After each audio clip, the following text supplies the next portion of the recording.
Live from New York, this is WIUR Radio.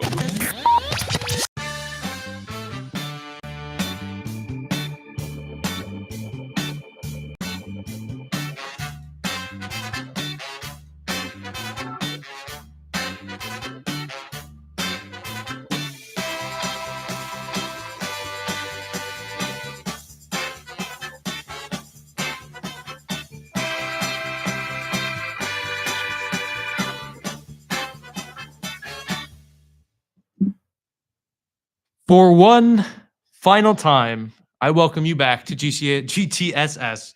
But I mean, obviously, it's not going to be the last. We're coming back next semester. But for this semester, welcome to the last episode of Generic Talking Sports Show.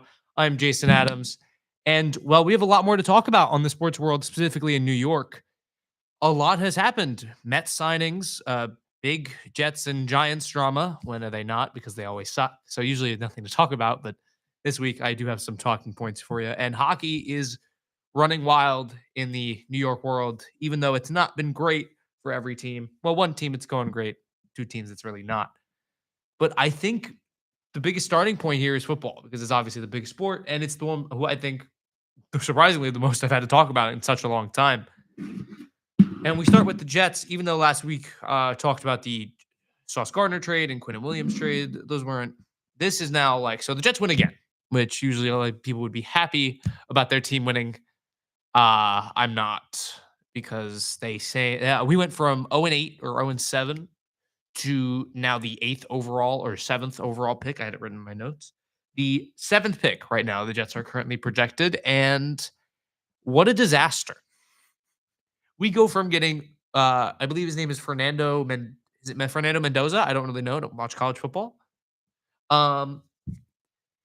From what I know, he was supposed to be projected best quarterback in the draft, even though I've heard a lot of people say he's not NFL ready.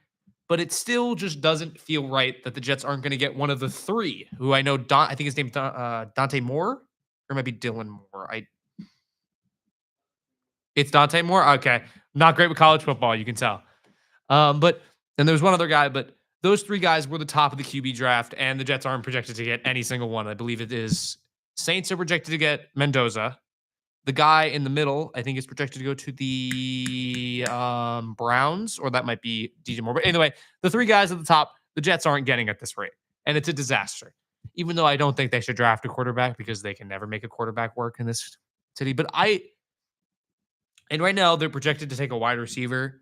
I know nothing about him, but it is just so, like, they have not had first overall pick since when this playoff drought started. I think they have not had it once. They've always had like the 4, 8, and it is so frustrating, so frustrating to finally see the team that is just, they've not had it, and they finally had a great shot, a clean shot. They were 0-7, and they could have maybe won one game, not go 0-7. Like, it would be embarrassing, don't get me wrong, to go 0-7, but they shouldn't have.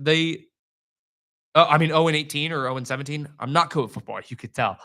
But it's so annoying to see this team go through these losing streaks, think, oh my God, they're finally going to get the first overall pick. They're finally going to have to they're going to be able to take any person in the draft they want and not have limited options. They're going to have limited options, because right now the Titans have 1 win. The Giants have 2. The Saints have 2. The Browns have 3, I think, but they're still ahead of us because they have played one more game than us and they've lost more. But, like, it is so annoying to see now this Jets team win games when they've traded people, when they've gotten worse, and now they're just ruining the draft stock. It is so annoying, so annoying to me that I can't. I go every week, I feel like whenever I talk about the Jets, whenever I occasionally talk about the Jets, it's just me being negative. And even though other than last week, which I was positive about how these weren't the guys that the GM drafted, and they don't really care. Like, they don't have that special connection to him. And it is so annoying, so annoying to finally see this team, hey, they'll be able to get it, they'll be able to make the draft, and no. Here we are, projected to take another wide receiver, even though the Adonis Mitchell trade looks like it'll be just the Adonis Mitchell trade in a couple years. Great trade that looks right now, especially with the 2 firsts as well. Like, that guy was probably thrown as like a throw-in. You don't trade players like Adonis Mitchell, like Emil Heineman. But I don't know. But if they do end up turning this whole draft stock disaster around and get to that top 5 range where they will get the quarterback most likely, because the Titans are not taking a quarterback, the Giants aren't taking a quarterback. All you have to do is get into that top 5 range and you're guaranteed getting a quarterback. Is Tyrod Taylor the bridge guy? I saw an article about it and I was interested and I read it. And I think it brings up a good point. He's been here for a decent amount of years. He's been here, I think, about 3 years. I think he was Rodgers' backup back in the original 2023 season. And he's, I think, 36. I do not know Tyrod Taylor that much. I think he's 36. He might be older. Yeah, he's 36. He's turning 37 next year. So he'd be 37. He'd be his age 37 season when you bring him back to be the gap quarterback if you do get that top pick. I don't hate it. I think they need a veteran guy. Like Alex Smith was, I think, it was Alex Smith who was Mahomes' guy. And look how that's worked out. Mahomes is the greatest quarterback. Now, I'm not saying any drafted this. One of the greatest quarterbacks of all time. I'm not saying any of these quarterbacks will be. This quarterback draft looks weak as hell. But I think it is something to keep in mind when is Tyrod Taylor. I mean, he looked pretty solid against the Falcons, won you the game. Not a good thing exactly, but it still is a win. And he still did play pretty solid. He's played somewhat solid in a lot of these games, but he's also looked really bad at some points. But I definitely think he is the guy. You need to start losing games. It's that simple if you're the Jets. You need to lose. There is no other way of putting it. If you do not start losing games, you are going to lose out another quarterback and probably take the wrong guy either way. Like, I don't think any of these guys are projected to be superstars, maybe other than Fernando Mendoza. Like, there's just not a guy this year. And it's very frustrating. And they probably won't get one of them. And even if they do get one of them, they'll mess it up because we're the Jets. And the other team that we have to talk about is the New York Football Giants, who also, not great. Got to work on the transitions here. The New York Football Giants are the most frustrating team. Actually doing it right. And I was talking about it with a few people about how, they can't even tank right. The Jets have not had a first overall pick and have not made the playoffs in 15 years. In the span of those playoffs, the Giants have won a Super Bowl. And I don't want to hear about how bad your tanking job is. You've made the playoffs. You've won a playoff game in the past 4 years. You've won a playoff game. The Jets haven't made the playoffs. That's a problem. Like a big, big, big problem. They're doing it right though this year. They're going to get a top 5 pick, and they have their supposedly franchise guy. And it is so annoying to see a team across the street get another franchise guy after getting Manning. And it just drives me insane. Like, they're going to have the perfect complementary piece to Jackson Dart. They have Malik Neighbors. They have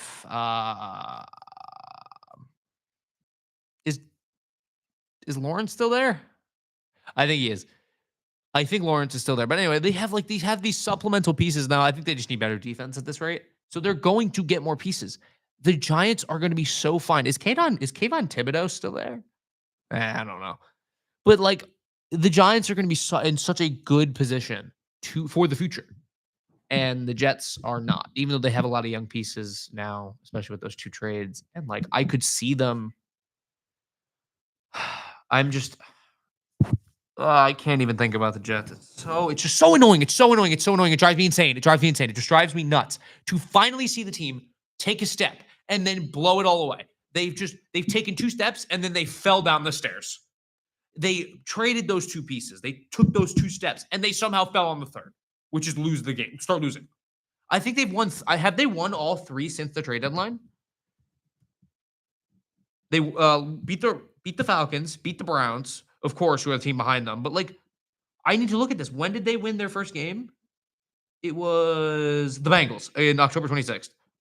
What date was the trade deadline?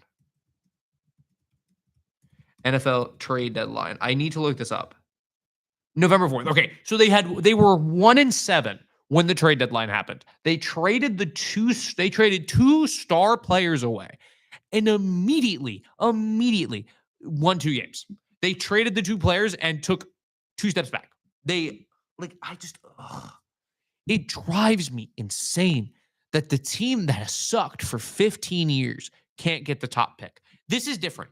I'm thinking about the Buffalo Sabres, and somebody asked, who's going to make playoffs first, Sabres or Jets? I still like the Sabres. They've tanked. I don't understand how that team is so bad. Their team is really good. I hate saying that. I think they need to start getting aggressive. I think they need to actually like trade a first round pick out and try to bring in a top end talent and risk that chance. Now, obviously, you're most likely the GM's never going to do that because that's risking your job. If you suck and have a top 15 pick and you're giving away a top 15 pick and you don't make the playoffs, but like I'd rather if I'm a Sabres fan, I'd rather my team trade that first round pick and risk it for a good player. Like we're talking about trading Tage Thompson now. Owen Power has been so bad, and they're talking about trading him. Maybe he needs a new fresh start. And like it is so he's making 8x8, so he's probably not going to be traded. But players, it is the Buffalo Sabres are still in a much better spot than the Jets in my eyes. I like the Buffalo Sabres. Zach Benson, Josh Doan was a pretty good player at the start. I liked that Josh Doan Kessel ring for Peterka. It's obviously JJ Peterka. He's a very good player, but when you have a player who's demanding his way out and doesn't want to be there, you can't do anything about that. And they're in a much better spot. There's no way to put it myself. They're probably going to miss the playoffs again. And I know they were my hot take to make the playoffs this year. And I really liked them. I really liked the Sabres, and I still do. I like their roster on paper. Dahlin's a top 10, top 5 defenseman even. Like they're right now not last, but they've played 26 games. So they're only 3 points behind the Islanders. I don't know why I'm talking like they're so far behind. They could make the playoffs still. They're 4 points. Wait, 5 points out of a playoff spot right now with a game. The Flyers have a game in hand. The Atlantic might be worse though. Yeah, 29 points. They're 29. They are 3 points behind the Canadians for third in the Atlantic. I really want them to get that spot. I really like the Buffalo Sabres. It's so annoying seeing them bad again, and I really hope they turn it around. But the Jets will not turn it around, and I'm so nervous they're not going to. I know I'm jumping around, but like the Sabres are a good team that just can't put it together. The Jets aren't a good team that can't put it that are putting it together at the wrong time. On paper, the Jets team, I think, should suck. Their defense is bad. Their offense is always bad. And then they win games all of a sudden. Their offense is putting up points. Their defense is actually getting stopped. Actually, their defense has not been good. I don't know what I'm talking about. They're giving up like 25 points a night. But I don't know. Jets football is so frustrating to watch every year. And I just cannot believe I cheer for this team. Anyway, I think that's enough football for me. I just God, I don't have anything to talk about with the Jets or Giants. More Jets. Giants are more interesting. They're more fun to talk about because they're good and they keep losing games really close. Other than the Patriots game last night, they could be like 6 and this team could probably be like 1 or 2 games under 500. They are way better than 2-11. I think they're better than 2-11 right now, and they are such a better team than that. The Jets are not. The Jets are a bad team that are winning games at bad times, and of course they do. Like, okay, I should have looked this up before, but what is the Jets draft history? Like over just the last couple years, they had the 7th pick last year. Great pick, by the way. Armin Membu. I don't know how to say. I really hope that was not wrong. I think that was right. Fashuno. I don't know. Is he still? He's probably there. But like, pick 11. Now they had Rodgers that year, so I didn't expect them to do anything like that. 2023, Will McDonald at pick 15. 2022, I think was the Sauce and Garrett. Yeah, this was the Sauce and Garrett and Jermaine one. So they had 3 first-round picks that year. 2021, you're getting pick 2. You just came short, and I know that was Zach, and I know the guy who had of him wasn't great either, but still, 2020 was Mekhi Becton, a bust, a bad pick. There were so many good players in that draft. 2019, Quinnen Williams. That's actually a good pick. I'll give him credit. That was a good pick in 2019. And for some reason, it only goes back to 2019. But that's my point. The Jets have never had a winning record in this span of 6 years. 2019. They have not had a winning record once. They've had the 3rd pick. They've had the 2nd pick, and it was the BYU boy, Zach Wilson. That is the closest they've come to a first overall pick, and it was in the worst possible draft to have the first overall pick in. If I look at NFL Draft Tracker real quick, because I just looking at it, like let's see if the Jets, let's say perfect world, the Jets had the first pick in every single draft from this year, because they could have at this rate. They've been so bad for years. They could probably have the first overall pick in every single year, but there's always one team worse. Where? Okay. Please load. The NFL draft tracker is not working. NFL draft tracker. Hopefully this will work. Spotrac is pretty good for stuff like this. I should really I just kind of went on a side rant about drafting because they've messed up this whole process and it's really annoying me. We're not gonna know. We're not gonna know. It's not working. But Aiden Hutchinson was the second pick, and the Sauce Gardner pick wasn't a bad pick, but he hasn't had his best year since 2023, his rookie season. There's so many frustrating things with the Jets, and nothing will ever change. And I expect nothing to change, and that makes me sad. But I think we just move on to the other sport, which is actually making some positive traction. And that would be right when we come back. This is WIUR Radio. Hi, I'm Becca Bittner, the host of Iona University's news show, Good Morning Gales. My co-host, Nick Waltieri, and I cover everything that's going on here at Gale Nation. We give you all the buzzing campus news you need to know before your first cup of coffee every Friday morning. Make sure to check out our morning show, along with our sports show, Gale Zone, on our IUTV Instagram and YouTube.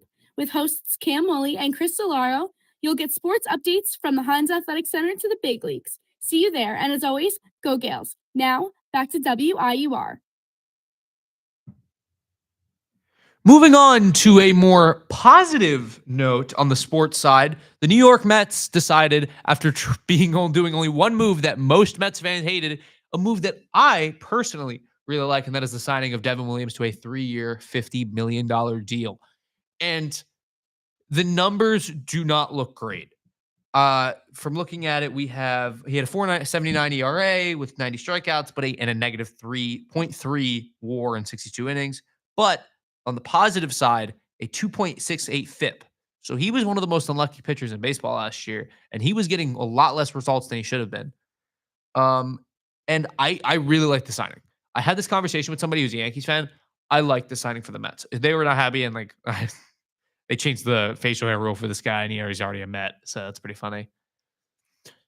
But I think there are a lot of positives to take away and some negatives. We'll get to those. But the Mets really do need that closer guy to be. They needed a second guy, and they didn't have it with Helsley. And so the guy's in a Oriole now, kind of random. I think they're keeping him a reliever. I thought they were going to make him a starter, but anyway, the Yankees let this guy walk. And you sign him to, in my opinion, a pretty good deal for a reliever that is known for the caliber of Devin Williams. And I know he has an injury history, but he didn't get hurt last year. Stayed perfectly healthy, pitched all 60. I think he did. He might have stayed healthy all year last year. But anyway, the guy has one of the grossest pitches in the league. That's the changeup or the screwball, whatever you say it, is one of the best pitches in baseball. And he just needs to figure it out again. Pete Alonso broke him that night. So I really don't know that being an awkward thing if you bring him back now. So maybe the chances of bringing Pete Alonso back has gone down since you brought the guy who almost probably ruined his last season into the locker room. But I think there are a lot of positives, and that is you can unlock this guy. The guy had one of the best pitching was on pace to have one of the best pitching seasons in 2024 before he got hurt. Let me just get it real quick. Devin Williams had a 1.4 WAR, a 1.25 ERA, 3 earned runs in 21 innings. He had 58 innings. He only gave up 10 runs. 60 innings, only gave up 13 the year before that. In 54, only gave up 15. So he had an under 2 ERA for a 3-year stretch. Now that 3-year stretch was only around 140 innings, so that's not great. But his FIP was even better. His FIP was actually worse. Sorry, a 201 FIP in 2021, right? No, 2022. 2022, he had a 201 FIP. 2023, he had a 266 FIP and a 206 FIP. So this was around his career average this year, and his ERA was just not showing it. So I think there are a lot of positives to take away from the Devin Williams signings. I think the Mets can figure him out. And I know the pitching lab was not great last year. They had a really bad pitching staff, and a lot of the pitchers just sucked last year. Ryan Helsley, who was tipping pitches, didn't lose his stuff. He was just tipping pitches.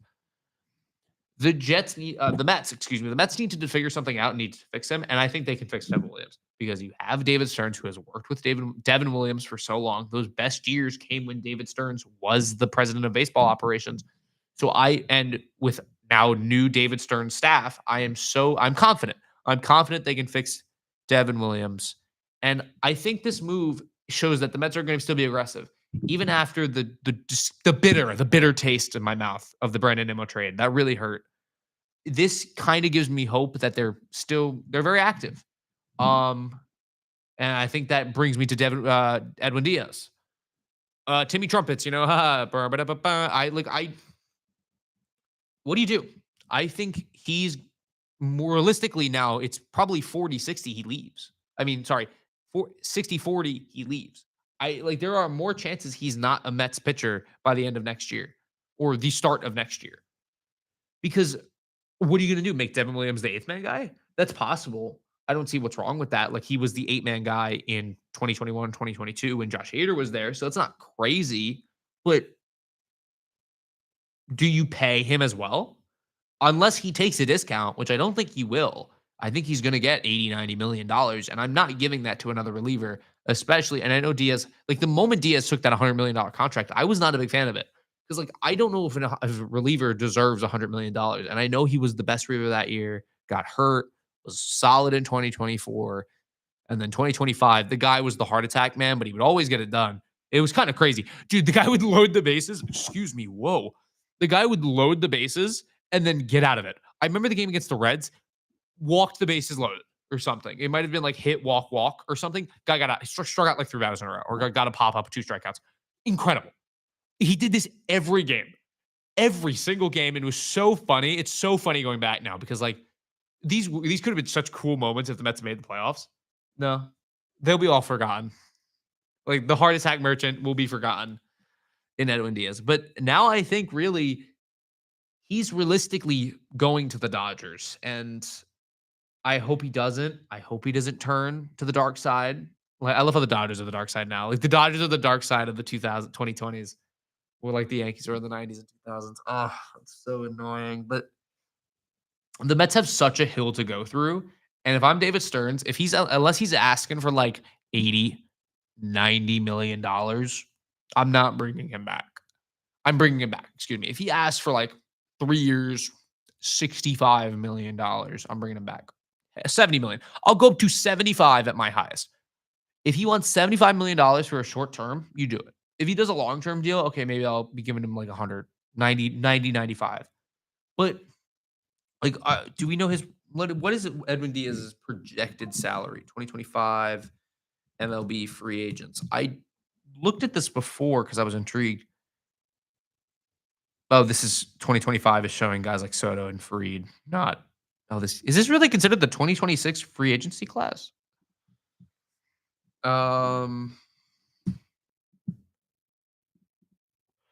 Trying to figure this out real quick. While this is loading up, I think we should talk about this on the Yankee side because I think they're interesting. This is a lot more interesting on their side. We talked about it before. They changed the facial hair rule for this guy, and he's gone already. It just didn't work out. I don't think he works in Yankee Stadium.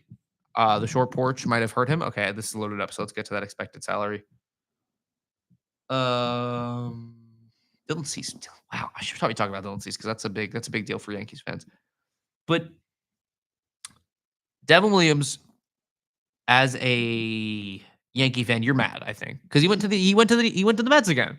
Another former Yankee decides to just ship it across town. And now Devin Williams has that internal connection to David Stearns, so that's a little more fair. Juan Soto just got a load of money.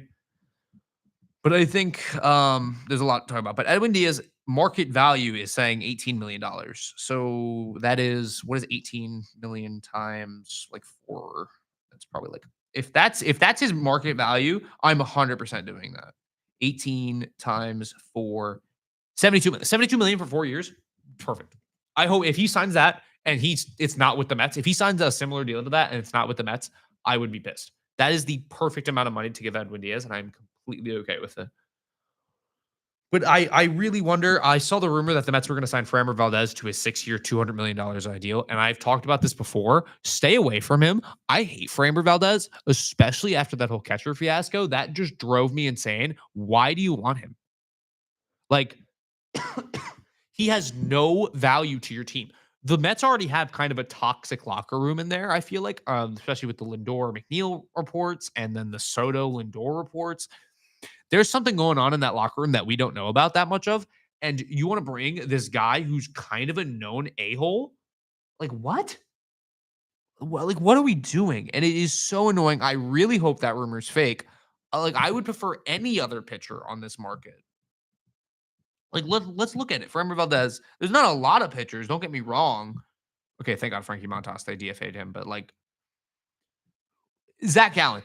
If you're going for a pitcher, go for Zach Gallen. I would 100%. He's younger too, I think. Zach Gallen is 30. He just turned 30. Also, what's his name? The Imai. I would love the Imai. I think it's Imai or Imai. I don't exactly know. I'd love for the Mets to sign him over Valdez. Any pitcher, any starting pitcher other than Frankie Montas, I'd be okay with the Mets signing over Framber Valdez. He's a 32-year-old who did not have a good year, I think, last year. He's going to get $33 million on the market. Like, just stay away from him. I do not want Framber Valdez, and that really is going to piss me off if that's true. But coming back to the Yankees side of this, you have to be frustrated with now Devin Williams, but they haven't spent a dime yet. The Mets have now done two of the biggest moves of the offseason, signing Devin Williams and trading Brendan Nimmo. And I really think the Yankees just haven't done anything. There are no excuses to not bring back Cody Bellinger in my eyes. I feel like Cody Bellinger needs to stay a Yankee. He had his best season, I think, in a while. I wasn't paying a lot of attention to Cody Bellinger, but I really think that they need to keep him. They've already lost an outfielder. He's only 30 in a 5-WAR season. In a 5-WAR season, I think, what was his last year with the Cubs? He had a 4.8. So his best season since his MVP year in 2019 was with the Yankees. Keep him. I would love for the Yankees to keep him. There's no excuses. You don't have any other money to spend. You need to re-sign this guy to he figured it out with the Yankees, and I think it'd be a mistake for him to leave the Yankees. I think it'd be a mistake if the Yankees let him leave. Just so much to talk about, so much just frustrating stuff. I have a lot of hope for the Yankees that they can keep this right. I mean, obviously, don't have hope. I hope they suck. Hate the Yankees. But I think they're going to make a lot of mistakes if they don't bring back Cody Bellinger. And most likely, if Cody Bellinger leaves, he's going to the Mets, which I don't know how I feel about that. I don't know how much I want Cody Bellinger. I think there are a lot of eternal options for the Mets that they can turn it around with. Like, I'm such a big Carson Bench fan. It's not even funny. I've watched so much highlights. I watched Rumble Pony games because of him this year, and then I watched a little bit of him in AAA. Such a fun player. And then you have Jet Williams, who I'm also a big fan of, and he's the same age as Bench, 22, turning 23, or he's just turned 23, something like that. Guy's also really young. Like, no worry. They have trade Jeff McNeil this year. I really want a Jeff McNeil trade. I hate Jeff McNeil. Hate strong world. He's just such a frustrating player because he had such a good 2022 and then just has not been the same player since then. So he's had a good career with the Mets. Get rid of him. He does not need to be here anymore. It is annoying to watch him stay. I don't know how to feel. The Mets and Yankees are in big spending spots this offseason. I think they need a lot of routine guys. And I mean, the Mets, Pete is so weird. I need to just jump on this. Pete is such a weird player right now, man. I think I saw some crazy report where he wants to be the favorite or like the biggest guy in the offseason or something. Not happening. Like, I saw some rumors saying he's going to the Yankees, and okay. I really don't care about Pete as much. Pete is pushing me away right now from him. I love Pete, all-time home run leader, one of the best hitters in the franchise's history. He's really being a stingy a-hole about it. I've said a-hole twice. He's just being he's being a little douchey about it, and it's frustrating. I love Pete, but if he's gone and he goes to the Yankees, cool. Hey, if you want to trade Cody Bellinger for Pete Alonso, I'd do it at this rate with how much Pete's acting like he owns that much money. But yeah, both teams need to make major moves still. They need to re-sign guys. They need to go for pitching. Mets need pitching. Yankees also need pitching. And like, I mean, the biggest division rival who just went to the World Series took the absolutely blew it. Signed a 7-year, $210 million deal to Dylan Cease, which don't know how I feel about that. A little questionable in my eyes, but Blue Jays are getting better. Every team's getting better. You need to be concerned about that if I'm the Yankees. And you need to make a major splash. You need to make at least one major splash this offseason before it ends. Okay. I mean, other than that, baseball's still been pretty quiet, other than the Dylan Cease signing, which has been the biggest signing of the year. I don't think it will be. I think we'll see some other ones. I cannot check the signed. I thought there was one other guy who signed Josh Naylor. Yeah, that happened a while ago. But yeah, other than that, oh yeah, Ryan. Let's go Ryan real quick. Again, Yankees, Ryan Helsley signs with the Orioles. So who, even though he was brutal with the Mets, I still think he's a good pitcher. Like he still has that velocity, he still has the stuff. He just figured out the tip pitching. So much belief, so much trust in him. I'm talking like he's on Met. I think the Yankees just need to make a major move. Hey, Edwin Diaz is available if I'm getting crazy. Yeah. So MLB offseason soft, hopefully speeding up soon. I mean, $51 million to Devin Williams hopefully swings things into action. But I didn't realize Raisel Iglesias signed. Cool. But yeah, other than that, nothing really has happened of note. No other big free agents other than Dylan Cease have signed. So yeah, I guess we'll move on to our final segment of this semester. And it's got to be my sport, my favorite sport. You already know what it is. You probably know it's hockey. What am I talking about?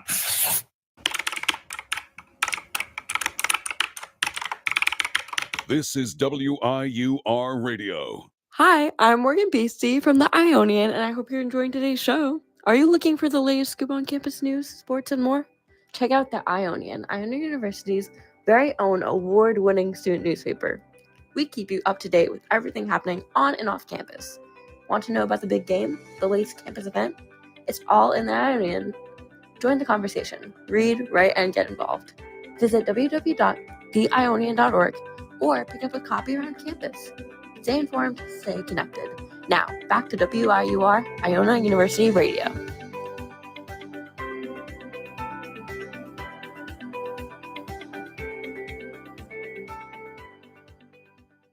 Matthew Schaefer, my beloved, my darling. That's crazy. I love this man so much. He is genuinely my favorite player, one of the most fun players I have ever watched in my life. It is so weird. This is a player who plays for the New York Islanders right now. A New York Islander. Usually, if it's your favorite player, he does not play for the New York Islanders. He doesn't know the Islanders exist unless he plays them.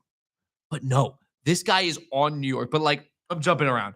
The Islanders suck. They cannot score, and they just can't finish. They're dealing with injuries now. They are not a good hockey team again, even though they're actually outplaying every single team they play. They can just not score for some reason.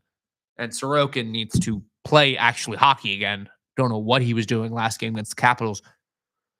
But I don't mind them sucking.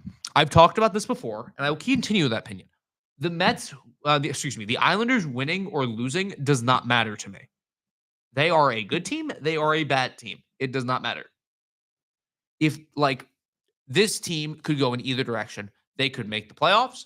Okay, cool. You have a young 18-year-old franchise defenseman with a lot more prospects coming up. You have a few more prospects coming up in the pipeline. Eklund, Aitchison, Yzerman. Richie still only played 15, 20 games. You still have an overall core.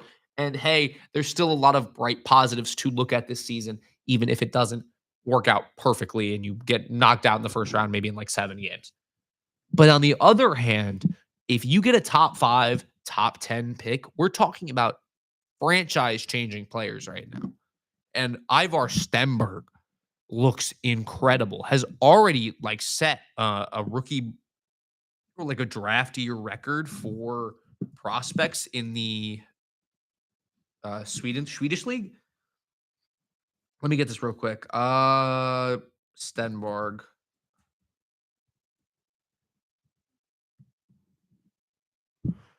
Ivar Stenberg, 2007. This guy's so gross. 22 points in 23 games is already top 10 in greatest seasons for a Swedish hockey league by a draft league player, by a 17, 18-year-old.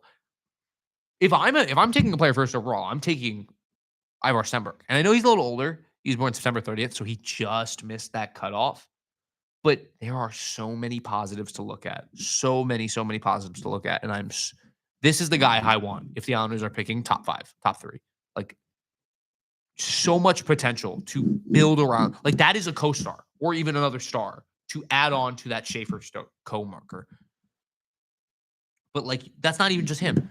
Gavin McKenna, who has not been like a Macklin Celebrini has 18 points in 16 games, as a 17-year-old, is still really good. He does turn 18 in 18 days, but he is still so young, still a point per game player. He just needs to learn the way of the game. Like, Cale Makar had 20 points in like 40 college games, and now he's a generational, franchise-changing, league-changing defenseman. Something we've never seen before. And Gavin McKenna, who put up 140 or 130 something points last year in like 50 games, I have it right here, 129 points in 56 games, is incredible pace. And it's just, I have a lot of belief that this guy will be that franchise changer. So Gavin McKenna, Keaton Verhoff has also been off to a very good start.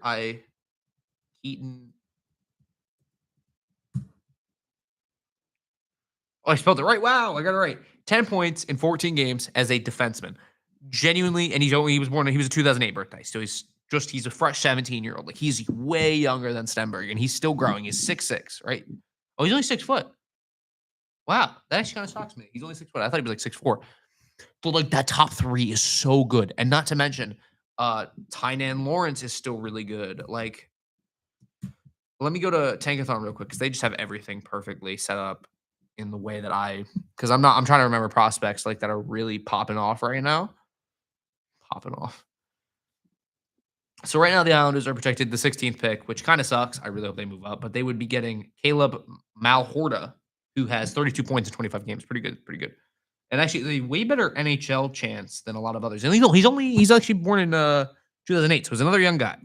But, like, looking at this draft, you get that top 10 pick.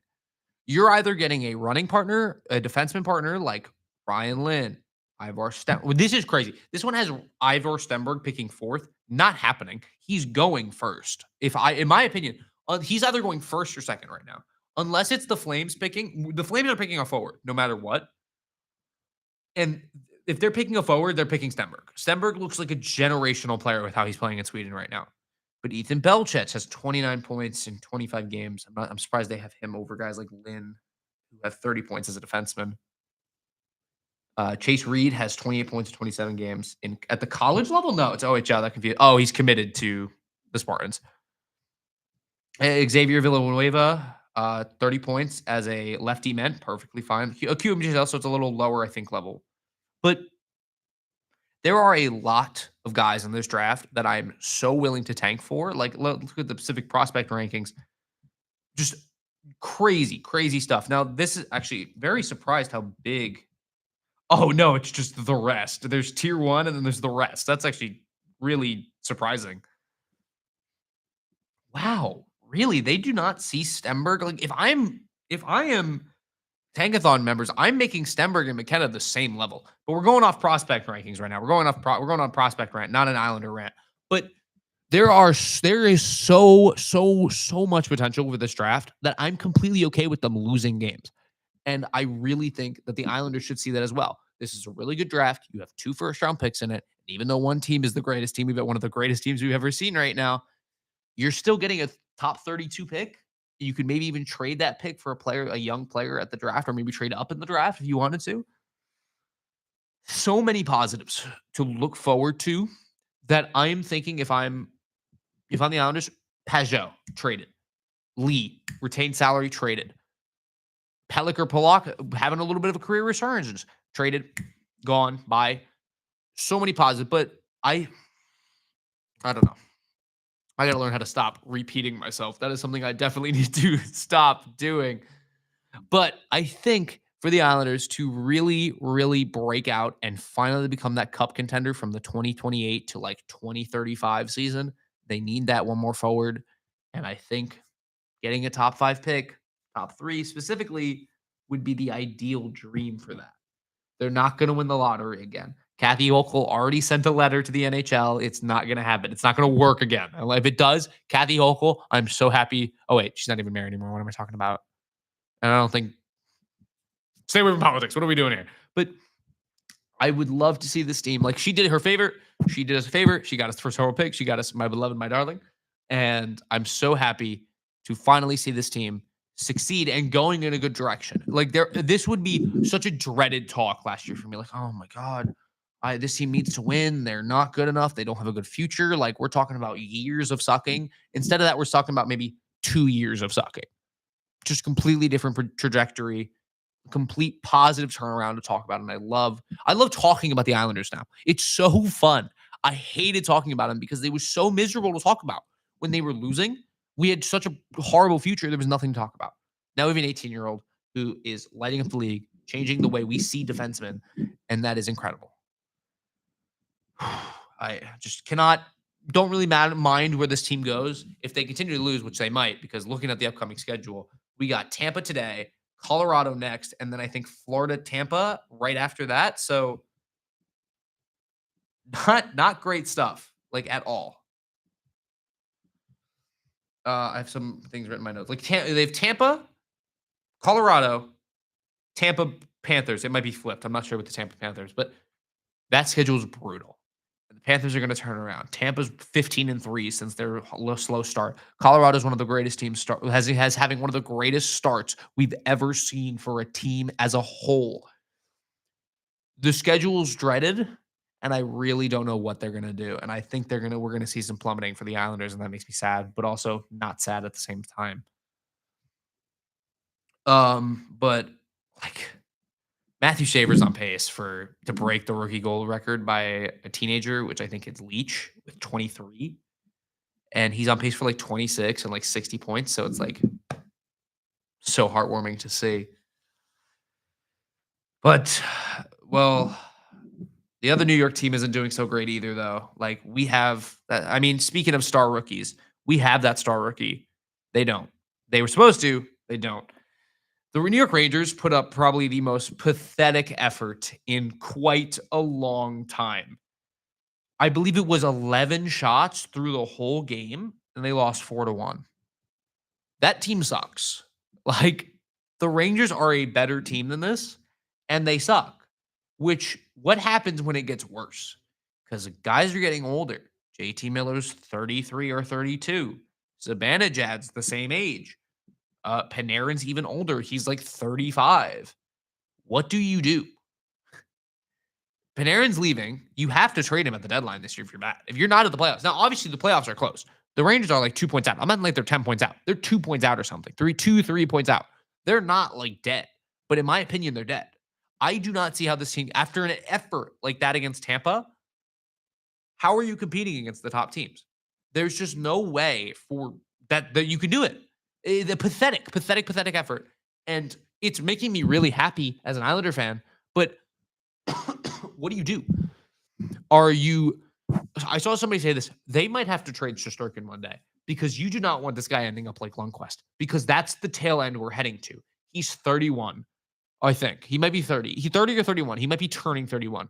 Either way, he's heading to what is going to be the down most start, the slow, like, goaltender can be good for a very long time, but he's 32.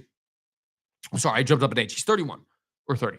Either way, you're running out of time with Shesterkin. You need to either trade him. You can't rebuild with him. And I heard this same thing for the year with the Islanders. They can't rebuild with just Sorokin. The same thing with the Rangers. They can't rebuild with Shesterkin. It's just such a problem. And I really think to avoid a Lundqvist situation where this guy is one of the best goaltenders in the league for years and years, you trade him. And I know I don't know if he has a no move clause. I don't think he does. Puckpedia would tell me. Like, wow, I cannot believe we're having this conversation already after that 2024 season. I really hope he doesn't, because I don't want him stuck in New York. If he gets off the Rangers, I would like Shesterkin, because him and Sorokin are friends, so I'd prefer that. But like, there really needs to be a serious conversation about are the Rangers going to be major sellers at the deadline.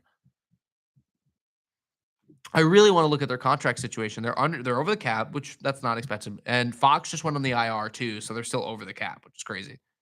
But let's look at this. Trocheck's got 4 more years. Cooley's only got 2. Cooley might become an interesting piece maybe next year when he's a 1-year RFA. They might trade him. They're not in a crazy bad spot.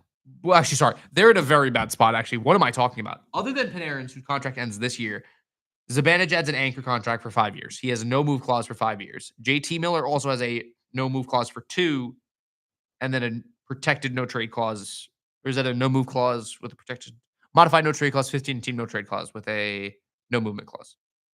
So, like, the guy is stuck here as well, probably. He might want to leave. Alexi Lafreniere's got 2 more years at 7.45, and then his modified no-trade clause kicks in. And then Vincent Trocheck's got 4 years. They have long-term deals hooked up to old veterans. That's not a good thing.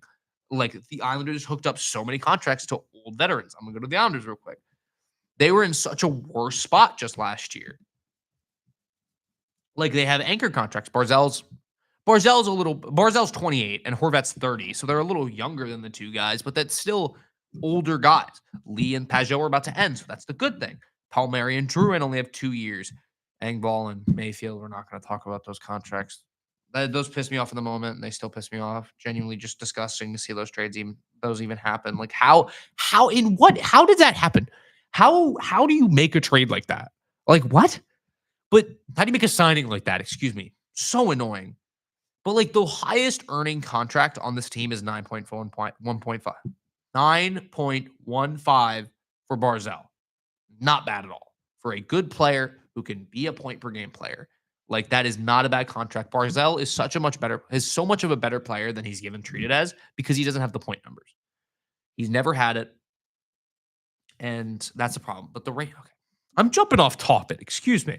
The Rangers are in such a bad spot. They're the New York Islanders of a few years ago, and I've said this multiple times, and I will stand by this. They have anchor contracts. They can't move off any of these guys. Now, the Islanders didn't have the locker room drama like they're having, like JT Miller and Zibanejad and no effort. Like, the Islanders always tried, but they weren't good. The Rangers are a pretty solid team. They don't try. They don't have effort. They don't have heart. That's all you hear about it. They're in a really bad spot, and I couldn't be more happier. Turn of events, I'm actually jumping for joy with how bad they are. I need a second because that just makes me, like, just thinking about it. They're going to be bad for a couple more years, and that's just those were the nightmare years. They probably felt the same way about us. Those were the nightmare years when they were good. I just hated it. God, they were so close to winning a Stanley Cup before us, and it's like, if we win a Stanley Cup before them, that's all that matters. Until they win a Stanley Cup, that's all that matters. But let's jump over the bridge one last time for our final talking segment. That'll be the Devils. They are top of the Metro. Let's look real quick. They have 33 points. They have 33 points. They just fell behind the Carolina Hurricanes. They're 16-9-1, and they're only +4 though, so that's kind of a little iffy. The Devils are a really weird team in my eyes. They are obviously having the injury bug because they're the Devils. Jack Hughes cuts his fingers or something on a dinner knife or a steak knife. Like, only that would happen to like, okay, can I jump off topic? There have been so many weird, like, injuries this year. Jack Hughes cuts his, like, finger or something with a butter knife, a steak knife. Etu Luostarinen on the Panthers burns himself by grilling something. And then Alexander Torpchenko just got, like, burns or something from some Thanksgiving meal or something. Like, so many weird injuries going on this year. And some of them are really funny, but they're also not funny because they're injuries. Like, the steak, I don't know how to feel about the steak knife because that's crazy. Only something like that would happen to Jack Hughes, a guy who struggled with injuries for so long in his career. It's just so funny. It's not, though. Sorry, excuse me. I'm laughing at an injury. I shouldn't be. Such disheartening stuff from me. No sensitivity here. But, like, the Devils are getting major injuries like always. I think Dougie Hamilton got hurt, so they've had to have young guys step up like Nemec and Casey. But, like, some guys are not even showing up, like Timo Meier. I don't know if Andre Palat's still performing. He's just on a bad contract. But, like, the Devils are a good team that can never stay healthy. And we've been saying it for years. They were my cup pick. They were my personal cup pick if they stayed healthy. And I still believe in it. It's not like Jack Hughes is out for the rest of the year. He's coming back in like 4 weeks or something. But they are a cup pick that are probably never going to hit, and that window is going to shut in around 2 to 3 years. I'm very confident in that. But I think that's going to do it for me. A little bit of another messy show, but we're figuring it out. We're figuring it out. I had so much fun doing this. I really did. This is my first ever real time getting the opportunity to speak to a camera. I know we have social media and stuff, and I should just be doing that, but here we are. I had a lot of fun, and this has been GTSS for this final time of this semester. I'm Jason Adams signing off, saying, Matthew Schaefer, my beloved, my darling.